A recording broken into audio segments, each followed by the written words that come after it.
About 6 months ago, someone gave me an Advent calendar. And you may remember from your youth, as I do from mine, that they were pretty simple things once upon a time.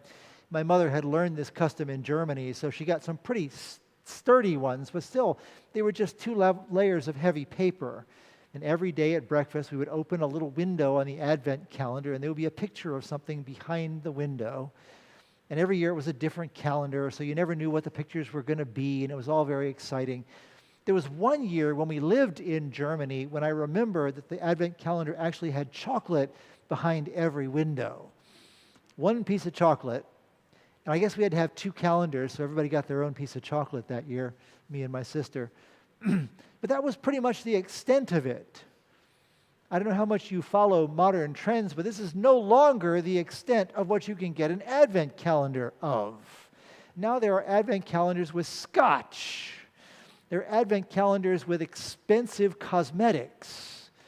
There are Advent calendars with dog treats. We saw one of those on Sunday. Chloe now has her own Advent calendar with dog treats in it. I guess when we get to the point of it being booze and makeup, we've kind of lost the original purpose of the Advent calendar. But I don't know that it's entirely wrong to think about what the meaning is behind it for us as spiritual people. I think it's a nice contrast with what we get in the lesson this morning. I don't know why the people who put together the lectionary decided to put the feeding of the 5,000 in the beginning of Advent on this first Wednesday, but they did. In a way, you can see it's a great big gift.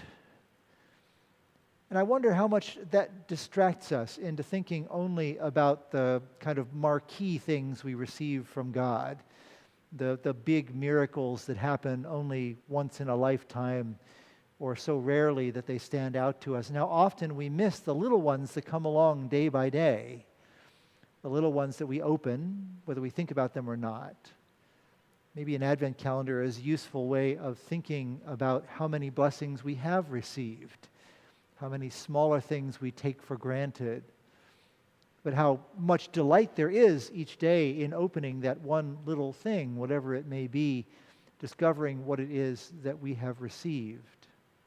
Can you imagine living your whole life the way some of us did in Advent of years long gone by, being delighted with whatever that little thing was?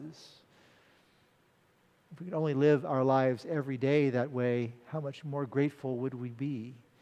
How much more would we give thanks for everything that we have received? So, I won't tell you not to open up your bourbon Advent calendar tomorrow, but maybe when you do, think for just a minute about what that little tiny thing is as a symbol of what it is God has given you on that day, in that moment. Amen.